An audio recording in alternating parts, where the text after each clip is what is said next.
Sandy says read. Welcome to the channel. And is it actually recording? Let me make sure. Yes. Okay. Yes, we're recording. You guys. Welcome to the channel where we are so professional. Okay, so today on Sandy Says Read, we're going to be doing story time. Today's story time is Why I Haven't Read the Harry Potter series. Ta-da! There you go. Yep.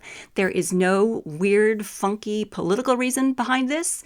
The reason behind me having not read the Harry Potter series is plausible deniability. And there you have it. We could end this video right now, but we should probably discuss, right? Probably discuss some of the reasons. I wrote them down on this little piece of paper right here. The first plausible deniability thing that comes to mind, or should come to mind, is obviously I'm a fantasy author, right? The fantasy books over here. And we're going to use the year 2007. I could be more random about this, right? We're going to use the year 2007 a lot as sort of a catch-all year as I discuss most of the things in this video. Because y'all know I'm ancient and I can't remember dates. I can't remember this stuff. I do have a flyer. There's going to be a huge glare on it. Maybe. Okay, I have this flyer that shows back in 2007. I had my first book signing at Barnes & Noble on, was it June 9th? Yeah, June 9th. The year's not on there. You guys, trust me, it was 2007. I know that.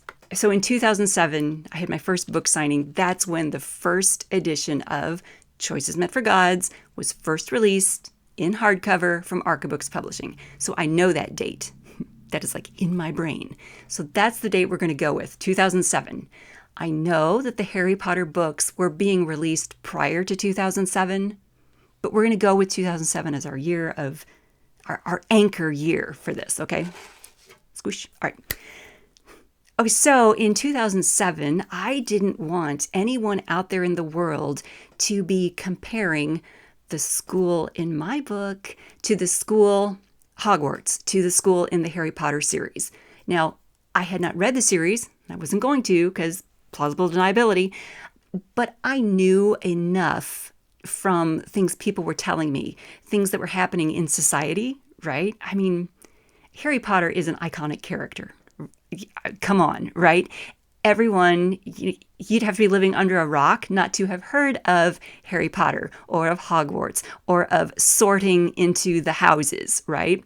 I know just a snippet about that because I have friends who have read the series and it's important to them. And so I hear what they talk about and I take that in. So there are things I know about the series. Back in 2007, I knew just like a tiny fraction of that. What I did know was there was a school. And if I wasn't careful, people were going to tell me, oh my gosh, you have a school just like J.K. Rowling has a school. You stole that from her. No. I did not steal that from her. I was working on my school back in 1985, 1986, when I first met my character in my head when I was in chemistry class, daydreaming instead of paying attention to chemistry, okay? I had been building this world since then. I didn't steal my school from anyone. But I needed to have plausible deniability. I needed to be able to say, no, this was my own creation. I haven't even read the Harry Potter series. I still haven't. I just haven't. I still have plausible deniability because my series is still ongoing. I'm still writing new things for this series. Even though the trilogy is done, it's one all-encompassing story there and it's complete. There are more stories happening after that, more things happening in that world. There we go. Okay, so let's see. What were some of the other reasons? Oh, yeah. Back in 2007, I was married, but I had filed for divorce. I was fixing that problem, but I was married to an idiot. I was married to a fellow who had very elitist views on reading and what he would and would not tolerate in his literature. And he had expressed his opinion of Harry Potter. I don't think he actually read it, but he had an opinion about the writing, and that opinion was poor. And I thought, oh, well, that's interesting. Okay. So I hadn't decided that I needed to read this young adult fantasy story that I was getting some feedback about that wasn't fabulous feedback. So I didn't feel like I was missing something by not diving into it when I had friends who were diving into it and who could be excited about it and could tell me their excitement, and I could, be excited for them and their excitement, right? I didn't feel like I had to dive into it and read it too. And there's probably going to come a day when I will, okay? Because, gee whiz, next weekend, is it next? It's coming up really soon. This weekend, I'm trying to get through a bunch of videos.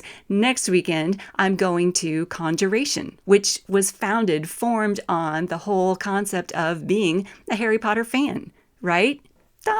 What am I doing going to a Harry Potter convention? Well, there's a whole lot more to it. There's a whole lot more to fantasy and magic and other fandoms at that convention than just Harry Potter. But it's given me that idea that, gee whiz, I probably need to read this series one of these days and just keep that plausible deniability kind of in the background because I've already built my world. I've already built my characters. Okay, so the plausible deniability thing, it really matters to me. It matters to me a lot. I worry about it a lot. And just this past year, just here in June, I think it was in June, before the 3 books were released again in June, I had created some postcards to help with marketing. Let me show you these postcards. The name of my school is Hleo Arcana. Hleo is an Old English word meaning protection. So Hleo Arcana, School for Gayson. And the Gaysa is the magic system I created for my world. So School for Gayson, only some kids get to go there. It says our faculty can guide your child in balance. It's a silly little postcard promotion to have at my table at Imaginarium, just in case my books didn't get done in time for Imaginarium. I had some doubts that was going to come together in time. It didn't seem like the formatting and everything was going to get finished. So I thought, oh, doggone, I want to have something at my table to help market. So this was my answer, was the postcards about the school, about Hleo Arcana. Even though the school doesn't play a huge role in the novels, it's kind of in the background. It's in the background, okay? It's not really a big part of the story. Okay, but there's the postcards. I took a picture of the postcards when they came in. I sent the picture to some friends, and one of my friends said, "Oh my gosh, just like Hogwarts." No, not at all like Hogwarts, not even a little bit. But there you go. That's what I have to watch out for. I have to watch out for the comparisons. Oh my gosh, did you get that from? No, I didn't get it from. I made it up. So I just have to be cautious about that. Okay, is that everything? I think that's everything. So that is why I haven't yet read the Harry Potter series. I just want to be sure that I'm not accused of plagiarism. That's my fear. I'm just keeping that plausible deniability alive. That's it, you guys. Thumbs up for plausible deniability. Thumbs up for cool magic, fantasy, school systems in all the books, right?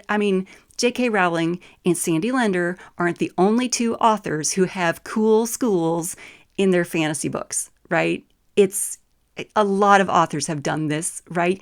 Y'all could probably name off a dozen, poof, in the comments below. Just pow, pow, pow, name them all off, right?